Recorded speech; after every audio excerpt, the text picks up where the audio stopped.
അസ്സലാമു അലൈക്കും വറഹ്മത്തുള്ളാഹി വബർക്കാത്തു. അൽഹംദുലില്ലാ അസ്സലാത്തു വസ്സലാമു അലാ റസൂലില്ലാ വഅലാ ആലിഹി വസഹാബത്തിഹി കുല്ലിഹിം അജ്മഈൻ അമ്മാ ബഅദ്. ഏറെ പ്രിയം നിറഞ്ഞ സഹോദരങ്ങളെ, സുഹൃത്തുക്കളെ, പലപ്പോഴും ആധുനികമായ വാദങ്ങൾ എന്ന പേരിൽ പല കാര്യങ്ങളിലും ദൈവികമായ മതത്തിൻ്റെ ചട്ടക്കൂടുകൾക്ക് അപ്പുറത്ത് നിന്ന് അതൊക്കെയും ചങ്ങലക്കെട്ടുകളാണ് എന്ന് പറഞ്ഞ് പൊട്ടിച്ചെറിഞ്ഞ് പുതിയ പുതിയ മനുഷ്യനിർമ്മിതമായ വാദങ്ങളും വ്യവസ്ഥകളും കൊണ്ടുവരുമ്പോൾ ഓരോ കാലത്തിനും ഓരോ ദേശത്തിനും അനുസരിച്ച് ആളുകൾ കരുതുന്നത് അവർക്ക് ഒരുപക്ഷെ യുക്തിഭദ്രം എന്ന് തോന്നിയേക്കാവുന്ന ആ ഒരു നിയമം അത് തങ്ങൾ അഭിമുഖീകരിക്കുന്ന പ്രശ്നങ്ങൾക്കൊക്കെയുമുള്ള പരിഹാരമാണ് എന്നാണ്. ഉദാഹരണമായി വെസ്റ്റേൺ കൺട്രീസ്, പാശ്ചാത്യൻ നാടുകൾ ഒരുപാട് ടെക്നോളജിയിലും അതുപോലെ തന്നെ ഭൗതികമായ സൗകര്യങ്ങളിലും ഇൻഫ്രാസ്ട്രക്ചറിലുമൊക്കെ മുന്നേറിക്കൊണ്ട് മുന്നോട്ട് പോകുമ്പോൾ ഡെവലപ്പിംഗ് നേഷൻസ് അല്ലെങ്കിൽ ഒരു മൂന്നാം കിട രാജ്യക്കാരെന്നൊക്കെ നമ്മൾ പറയുന്ന ഏഷ്യൻ രാജ്യങ്ങൾ അല്ലെങ്കിൽ മറ്റ് അനേകം രാജ്യങ്ങൾ ഒരുപാട് കാര്യങ്ങളിൽ ടെക്നോളജിയിലും മറ്റും അവരെ ഒരു മാതൃകയായി സ്വീകരിക്കുന്നത് കൊണ്ട് തന്നെ മൂല്യങ്ങളിലും മറ്റും അവർ തന്നെയാണ് മാതൃക എന്ന് സ്ഥാപിക്കാൻ ശ്രമിക്കാറുണ്ട്. ഒരുപാട് ആളുകൾ പല പഠനങ്ങളും അതുപോലെ തന്നെ ആശയങ്ങളും ഒക്കെ രൂപീകരിക്കുന്നത്, ഒരു തീർപ്പിലെത്തുന്നത് ഇത്തരം രാജ്യങ്ങളിൽ നിലനിൽക്കുന്ന അല്ലെങ്കിൽ ഇത്തരം രാജ്യങ്ങൾ സ്വീകരിച്ച ആ രാജ്യങ്ങളിലെ പണ്ഡിതന്മാർ അല്ലെങ്കിൽ ശാസ്ത്രജ്ഞന്മാർ സ്വീകരിച്ച നിലപാടുകളെ ആയിരിക്കും അവർ ആ രാജ്യക്കാരങ്ങനെ സ്വീകരിച്ചു എന്നതുകൊണ്ട് ആളുകൾ നോക്കിക്കാണുന്നത്. ഇതിൽ ഏറ്റവും പ്രധാനപ്പെട്ട ഒന്നാണ് നോർഡിക് രാജ്യങ്ങൾ, സ്കാൻഡിനേവിയൻ രാജ്യങ്ങൾ. ഈ സ്കാൻഡിനേവിയൻ രാജ്യങ്ങൾ യൂറോപ്പിൻ്റെ വളരെ വിശാലമായ ഭൂപ്രദേശങ്ങളിൽ വരുന്ന ഏകദേശം ഒരേ ഒരു സംസ്കാരവും ചരിത്രവുമൊക്കെ അവകാശപ്പെടുന്ന ഡെൻമാർക്ക്, അതുപോലെ തന്നെ ഫിൻലൻഡ്, സ്വീഡൻ, ഐസ്ലൻഡ്, ഈ രാജ്യങ്ങളൊക്കെ ചേരുന്ന ഈ നോർഡിക് അല്ലെങ്കിൽ സ്കാൻഡിനേവിയൻ രാജ്യങ്ങൾ എന്ന് പറയുന്നത് ലോക ഹാപ്പിനെസ് ഇൻഡെക്സിൽ ഏറ്റവും മുൻനിരയിൽ നിൽക്കുന്ന രാജ്യങ്ങളാണ്. വേൾഡ് എക്കണോമിക് ഫോറം നടത്തുന്ന പഠനങ്ങളിൽ അവർ നടത്തുന്ന ആ ഒരു സ്റ്റാറ്റിസ്റ്റിക്സിൽ നമുക്ക് കാണാൻ കഴിയുന്നത് ഏറ്റവും ഹാപ്പിനെസ്സിൽ ആദ്യത്തെ 5 രാജ്യങ്ങളിൽ ആ പട്ടികയിൽ ഒന്നാമതായി ഇടം പിടിക്കുന്ന രാജ്യങ്ങളാണ് ഇവയൊക്കെ. അപ്പോൾ ഈ രാജ്യങ്ങൾ പലപ്പോഴും നമ്മുടെ നാട്ടിലെ യുക്തിവാദികളും അതുപോലെ തന്നെ ഇസ്ലാം വിമർശകരും ഈ മൂല്യങ്ങളെയും ധാർമ്മികതകളെയും ഒക്കെ ചവറ്റുകുട്ടയിലേക്ക് എറിയുന്ന ആളുകളുമൊക്കെ അവരുടെ ഒരു മാതൃക, ഒരു സ്വപ്ന രാജ്യമായി, അവർ സ്വപ്നം കാണുന്നൊരു സ്വർഗമായി ഒക്കെ അവതരിപ്പിക്കാറുണ്ട്. നമ്മളിന്ന് ചർച്ച ചെയ്യാൻ പോകുന്നത് ഇതിൽ അടങ്ങിയിരിക്കുന്നൊരു വൈരുദ്ധ്യത്തെക്കുറിച്ചാണ്. അഥവാ ലിംഗസമത്വം എന്ന ആശയം, ജെൻഡർ ഇക്വാളിറ്റി എന്ന ആശയം കൊണ്ടുവരികയും അത് നടപ്പാക്കുകയും വർഷങ്ങളായി അത് നടപ്പാക്കുകയും അതിനുവേണ്ടി പല വിധത്തിലുള്ള നിയമനിർമ്മാണങ്ങൾ നടത്തുകയും ഈ പറഞ്ഞതുപോലെ ലോകത്തിൽ ജെൻഡർ ഇക്വാളിറ്റി അതിന് കണക്കെടുക്കുന്ന ഇൻഡെക്സുകളിൽ ഏറ്റവും മുൻനിരയിലാണെന്ന് അവകാശപ്പെടുകയും ചെയ്യുന്ന ഈ രാജ്യങ്ങൾ ഇന്ന് നമുക്കൊന്ന് വെറുതെ ഒന്ന് ഗൂഗിൾ ചെയ്ത് നോക്കിയാൽ നമുക്ക് കണ്ടെത്താൻ കഴിയുന്ന ഒന്നാണ് നോർഡിക് പാരഡോക്സ് എന്ന് പറയുന്ന ഒരു വൈരുദ്ധ്യം നിറഞ്ഞൊരു സംഗതി. ഈ രാജ്യങ്ങൾ അനുഭവിച്ചുകൊണ്ടിരിക്കുന്ന ഏറ്റവും പ്രധാനപ്പെട്ട വൈരുദ്ധ്യങ്ങൾ നമുക്ക് മനസ്സിലാക്കാൻ കഴിയുന്ന ഈ പറയുന്ന മനുഷ്യനിർമ്മിതമായ കുറേ ഭ്രാന്തൻ ആശയങ്ങൾ നടപ്പാക്കിയ ഒരു സമൂഹത്തിലുണ്ടാകാൻ പോകുന്ന പ്രത്യാഘാതങ്ങളെ കൃത്യമായി വരച്ചിടുന്ന ഒരു ടേമാണ് നോർഡിക് പാരഡോക്സ് എന്ന ടേം. അഥവാ ഇത്രയധികം ജെൻഡർ ഇക്വാളിറ്റി പറയുന്ന, ലിംഗസമത്വം പറയുന്ന, പുരുഷനും സ്ത്രീയും തമ്മിലുള്ള ഒരുപാട് വഴിവിട്ട ജീവിതത്തെ സപ്പോർട്ട് ചെയ്യുന്ന, വിവാഹത്തെയും കുടുംബത്തെയും ധാർമ്മികതയെയും ഒക്കെ തൃണവൽക്കരിക്കാൻ വേണ്ടി ആഹ്വാനം ചെയ്യുന്ന ഈ രാജ്യങ്ങളിൽ IPVAW അഥവാ intimate partner violence against woman, സ്ത്രീകൾക്കെതിരെയുള്ള ഇൻറ്റിമേറ്റ് പാർട്ട്ണർ വയലൻസ്, അവരനുഭവിക്കുന്ന വയലൻസിൻ്റെ കണക്കെടുത്ത് നോക്കിക്കഴിഞ്ഞാൽ ഇതിനെയൊക്കെ ചേർത്ത് വെച്ചുകൊണ്ടാണ് നോർഡിക് പാരഡോക്സ് എന്ന ടേം തന്നെ ഡിറൈവ് ചെയ്ത് ഇന്നത്തെ ഒരു ആധുനിക സമൂഹത്തിൽ വന്നിട്ടുള്ളത്. അഥവാ ഏറ്റവും കൂടുതൽ പങ്കാളികളിൽ നിന്ന്, ഏറ്റവും അടുത്ത ഇൻറ്റിമേറ്റ് പാർട്ട്നേഴ്സിൽ നിന്ന്, പങ്കാളികളിൽ നിന്ന് ഉപദ്രവങ്ങൾ നേരിടുന്ന, സ്ത്രീകൾക്കെതിരെയുള്ള ഉപദ്രവങ്ങൾ, വയലൻസ് നടക്കുന്നതും ഇതേ രാജ്യങ്ങളിലാണ് എന്നതാണ് ഏറ്റവും വലിയ ആ ഒരു വൈരുദ്ധ്യം എന്ന് പറയുന്നത്. 2014 നടത്തിയ ഒരു സർവേയിൽ മൊത്തം യൂറോപ്യൻ യൂണിയനിൽ നടക്കുന്നതിനേക്കാൾ എത്രയോ വലിയ വർധനവും എത്രയോ വലിയ ആഘാതവുമാണ് ഈ പറഞ്ഞ പ്രശ്നം ഈ പറയുന്ന സ്കാൻഡിനേവിയൻ അല്ലെങ്കിൽ നോർഡിക് രാജ്യങ്ങളിൽ ഉണ്ടായിക്കൊണ്ടിരിക്കുന്നത് എന്നത് നമുക്ക് കാണാൻ കഴിയും. ഈ അടുത്ത് തന്നെ നമ്മുടെ നാട്ടിൽ നിന്ന് ജസ്റ്റിസ് കമാൽ പാഷ എന്ന് പറയുന്ന നമ്മുടെ നാട്ടിലെ നീതിന്യായ പീഠത്തിൽ അതിൻ്റെ ന്യായാധിപ സ്ഥാനമൊക്കെ അലങ്കരിച്ചിരുന്ന മനുഷ്യൻ, അദ്ദേഹം ആംസ്റ്റർഡാമിൽ സന്ദർശനം നടത്തി അവിടെ അദ്ദേഹം നേരിട്ട് കണ്ട കാഴ്ചകൾ ഒരു വിവരണത്തിലൂടെ അദ്ദേഹം പറയുന്നത്, ഒരു വീഡിയോയിലൂടെ ഒരു പക്ഷേ നമ്മൾക്ക് ശ്രദ്ധിച്ചിരിക്കാം. ആംസ്റ്റർഡാം എന്ന് പറയുന്ന നഗരം ആ നഗരത്തിലൂടെ നടക്കുമ്പോൾ പരിഷ്കൃതമായ പുരോഗമനത്തിൻ്റെ കളിത്തൊട്ടിൽ എന്ന് ഒക്കെ ആളുകൾ വിശേഷിപ്പിക്കുന്ന ആംസ്റ്റർഡാം നഗരത്തിലൂടെ നടക്കുമ്പോൾ തെരുവീഥികളിൽ വഴിയരികിൽ ചില്ലുകൂട്ടിലിട്ട് പെൺകുട്ടികളെ അല്ലെങ്കിൽ സ്ത്രീകളെ പ്രദർശിപ്പിച്ചിരിക്കുന്ന കാഴ്ച, നഗ്നകളായി അല്ലെങ്കിൽ അർദ്ധനഗ്നകളായി ആളുകൾക്ക് ആവശ്യക്കാരെ തേടിയിരിക്കുന്ന, അവരെ ഇങ്ങനെ വിൽപ്പന വസ്തുക്കളാക്കി ചിത്രീകരിക്കുന്ന രൂപത്തിൽ ആവശ്യക്കാർക്ക് അല്ലെങ്കിൽ ഈ പറയുന്ന വാങ്ങാൻ ഉദ്ദേശിക്കുന്നവർക്ക് അവരെ തിരഞ്ഞെടുത്ത് പൈസ കൊടുത്ത് വാങ്ങാൻ വേണ്ടി അവരെ ഇങ്ങനെ ചരക്കുകൾ പ്രദർശിപ്പിക്കുന്ന രൂപത്തിൽ വിൽപ്പന ചരക്കാക്കി അവിടെ പ്രദർശിപ്പിച്ചിരിക്കുന്ന കാഴ്ച അദ്ദേഹത്തിൻ്റെ വിവരണത്തിലൂടെ പറയുകയുണ്ടായി.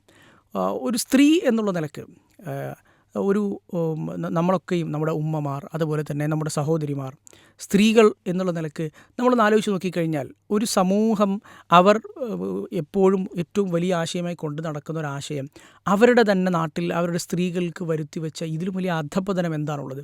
ഈ രാജ്യങ്ങളിൽ തന്നെ നടക്കുന്ന ഇത്തരം കാര്യങ്ങളെയും ഒക്കെ സൂചിപ്പിച്ചുകൊണ്ടാണ് നോർഡിക് പാരഡോക്സ് എന്ന് പറയുന്ന ഈ ഒരു പദം ആവിർഭവിച്ചിട്ടുള്ളത്. പല രാജ്യങ്ങളിലും, ഈ പറഞ്ഞ സ്കാൻഡിനേവിയൻ രാജ്യങ്ങളിലൊക്കെയും നമുക്ക് കാണാൻ കഴിയുന്ന ഒരു വിരോധാഭാസമാണത്. തങ്ങളൊരാശയം പറയുകയും അത് നടപ്പിലാക്കി കഴിഞ്ഞാൽ ആ ആശയത്തിനനുസരിച്ച് നിയമങ്ങൾ കെട്ടിപ്പടുത്തു കഴിഞ്ഞാൽ ഈ രാജ്യം അല്ലെങ്കിൽ ഈ നാടുകൾ എന്ന് പറയുന്നത്, ലോകം എന്നത് തന്നെ ഇക്വാളിറ്റിയുടെ, സമത്വത്തിൻ്റെ ഒരു സുന്ദര സ്വർഗമായി മാറിത്തീരും എന്നൊക്കെ പറയുന്ന രാജ്യങ്ങൾ അതേ സമയം തന്നെ അനുഭവിക്കുന്ന ഈ കാഴ്ചകൾ എത്ര രസകരമാണ് അല്ലെങ്കിൽ എത്ര വിരോധാഭാസം നിറഞ്ഞതാണ് എന്ന് നമ്മൾ ആലോചിക്കേണ്ടതുണ്ട്. ഐസ്ലൻഡിൽ ഈ പറഞ്ഞ ഒരുപാട് പ്രശ്നങ്ങളുണ്ടായതിന് പിന്നിൽ ഈ സ്ത്രീകൾക്കെതിരെയുള്ള ഈ വയലൻസുകൾ, അതിൽ നിന്ന് രക്ഷപ്പെട്ട ഒരു അതിജീവിത അവരുടെ വാചകങ്ങൾ സോഷ്യൽ മീഡിയയിൽ, വാർത്തകളിലൊക്കെ ആ സമയത്ത് ഐസ്ലൻഡ് മാധ്യമങ്ങളും അതുപോലെ ഇൻ്റർനാഷണൽ മാധ്യമങ്ങളും ഒക്കെ ഉദ്ധരിച്ചിരുന്നു. അവർ പറയുന്നത്, it doesn't matter even here in the one of the safest countries in the world. ഈ ലോകത്തിലെ ഏറ്റവും സേഫ് എന്ന് പറയുന്ന, ഏറ്റവും സുരക്ഷിതമെന്ന് പറയുന്ന ഒരു രാജ്യത്ത് ജീവിക്കുമ്പോൾ അതൊന്നും ഒരു വിഷയമേ അല്ല. Your life is threatened for only being a woman. ഒരു സ്ത്രീയായി എന്നതിൻ്റെ പേരിൽ മാത്രം നിങ്ങളുടെ ജീവൻ അപകടത്തിലാകുന്ന, ജീവനിൽ എപ്പോഴും ഭീഷണി ഉണ്ടാകുന്ന ഒരു സ്ഥലത്താണ് ഞാൻ ജീവിക്കുന്നത് എന്ന് ഈ ലോകത്തിലെ ഏറ്റവും സേഫസ്റ്റ് കൺട്രിയാണ്, ലോകത്തെ ഏറ്റവും ഹാപ്പിയസ്റ്റ് നേഷനുകളിൽ പെട്ടതാണ് എന്ന് ആളുകൾ വാഴ്ത്തുന്ന ഈ രാജ്യങ്ങളിലെ സ്ത്രീകൾ തന്നെ തുറന്നു പറയുന്ന കാഴ്ചയാണിത്. 2023 ഒരു ദിവസം ആ രാജ്യത്തിൻ്റെ തന്നെ പ്രധാനമന്ത്രി ഒരു സ്ത്രീയാണ്.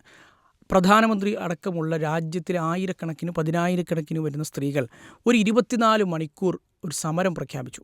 ജോലി ചെയ്യാതെ ജോലികൾ ഒക്കെ മുടക്കിക്കൊണ്ട് ഒരു ഡെമോൺസ്ട്രേഷൻ, ഒരു സ്റ്റോപ്പ് വർക്ക് ഡെമോൺസ്ട്രേഷൻ അവർ പ്രഖ്യാപിച്ചു. അതിൽ അവരുടെ സ്ലോഗൻ, അവർ പ്രധാനമായും ഉയർത്തിപ്പിടിച്ച മുദ്രാവാക്യം എന്ന് പറയുന്നത് യു കോൾ ദിസ് ഈക്വാലിറ്റി എന്നുള്ളതായിരുന്നു.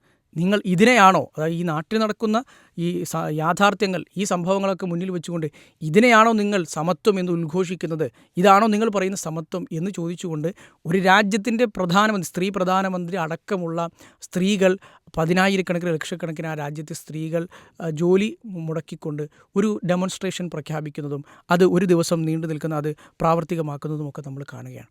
അപ്പോൾ മനുഷ്യൻ നിർമ്മിക്കുന്ന അല്ലെങ്കിൽ മനുഷ്യൻ്റെ തലയിൽ ഇങ്ങനെ ഉരുവം കൊള്ളുന്ന കുറേ ആശയങ്ങൾ, മനുഷ്യൻ കാണുന്ന കുറേ പ്രശ്നങ്ങൾക്കുള്ള പരിഹാരമാണെന്ന് തെറ്റിദ്ധരിച്ച് മനുഷ്യൻ അതിനു വേണ്ടി അതിനെ ഏറ്റവും മുകളിൽ ദൈവികമായ നിയമങ്ങൾക്കും ധാർമ്മികതയ്ക്കും ഒക്കെ മുകളിൽ സ്ഥാപിക്കാൻ ശ്രമിക്കുമ്പോൾ അവിടെ ഉണ്ടാകുന്ന വിരോധാഭാസങ്ങളുടെ എത്രയോ ഉദാഹരണങ്ങളിൽ ഒരു ചെറിയ ഉദാഹരണം മാത്രമാണ് ഈ നോർഡിക് പാരഡോക്സ് എന്ന് പറയുന്നത്. നമ്മൾ നേരത്തെ പറഞ്ഞതുപോലെ വേൾഡ് എക്കണോമിക് ഫോറത്തിൻ്റെ ജെൻഡർ ഇക്വാളിറ്റി റാങ്കിങ്ങിൽ ആദ്യത്തെ 5 റാങ്കിങ്ങിൽ വരുന്ന രാജ്യങ്ങളാണ് നമ്മളീ പറഞ്ഞ ഐസ്ലൻഡും നോർവേയും സ്വീഡനും ഒക്കെ അടക്കമുള്ള രാജ്യങ്ങൾ.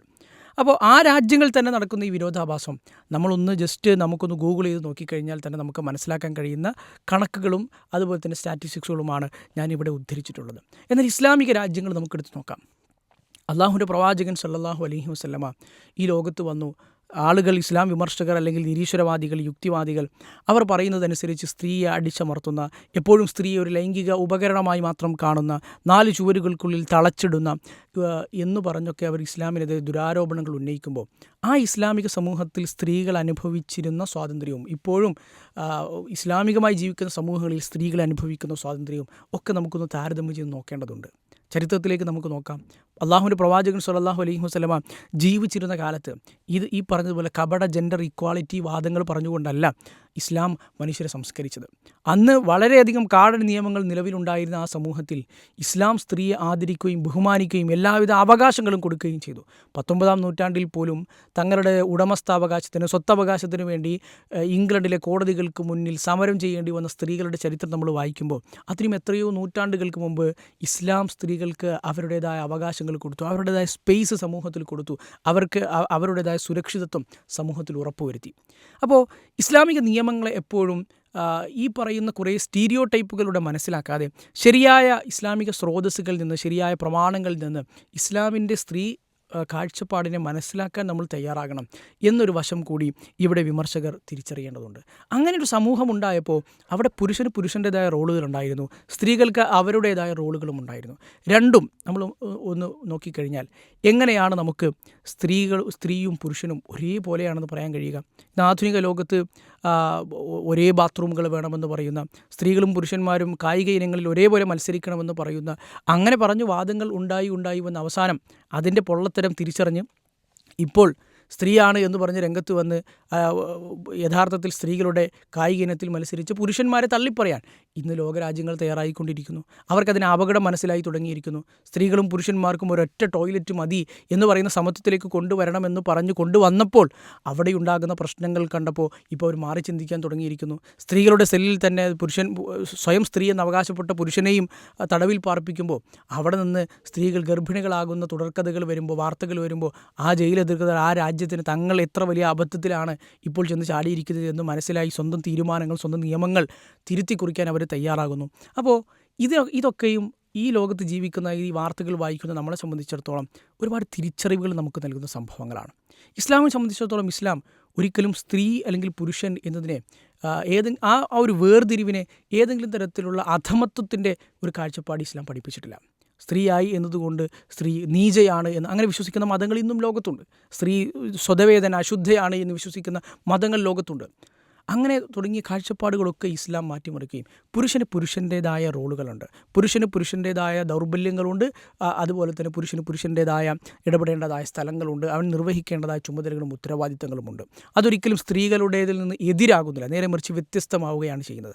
സ്ത്രീകൾക്ക് അവരുടെ ശാരീരിക പ്രകൃതിക്കനുസരിച്ച്, അവരുടെ മാനസിക നിലവാരത്തിനനുസരിച്ച് ഒക്കെ അവരുടേതായ ഇടങ്ങളും അവരുടേതായ റോളുകളും അവരുടേതായ ഉത്തരവാദിത്തങ്ങളും അവർക്ക് നിർവഹിക്കാനുമുണ്ട്.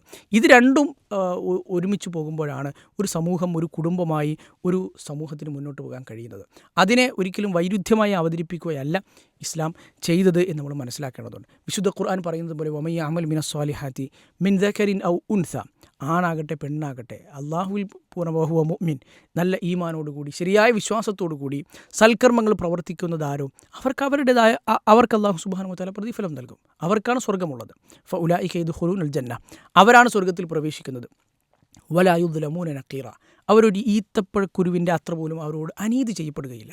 ഒരു സ്ത്രീയായി ജനിച്ചുപോയി എന്നതുകൊണ്ട് ഒരു സ്ത്രീ ചെയ്യുന്ന കർമ്മങ്ങൾക്ക് ഇസ്ലാമിൽ പ്രതിഫലം കുറവ് എന്നൊരു തത്വമില്ലല്ലോ. ഒരു പുരുഷനായി ജനിച്ചു എന്നതുകൊണ്ട് പുരുഷൻ ചെയ്യുന്ന കർമ്മങ്ങൾക്ക് കൂടുതൽ പ്രതിഫലം എന്നില്ലല്ലോ.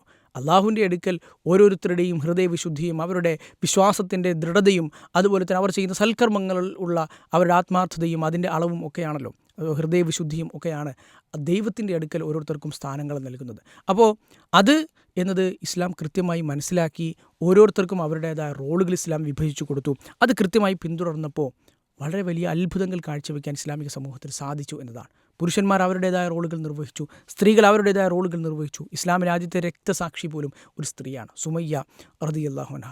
അതുപോലെ എത്രയോ വലിയ ദൗത്യങ്ങൾ നിർവഹിച്ച സ്ത്രീകളെ ഇസ്ലാമിക ചരിത്രത്തിൽ നമ്മൾ കാണുന്നു. വലിയ അറിവിൻ്റെ നിധി ഭണ്ഡാരങ്ങളെ ഇസ്ലാമിക ചരിത്രത്തിൽ നമ്മൾ കാണുന്നു, പുരുഷന്മാരിലും നമ്മൾ കാണുന്നു.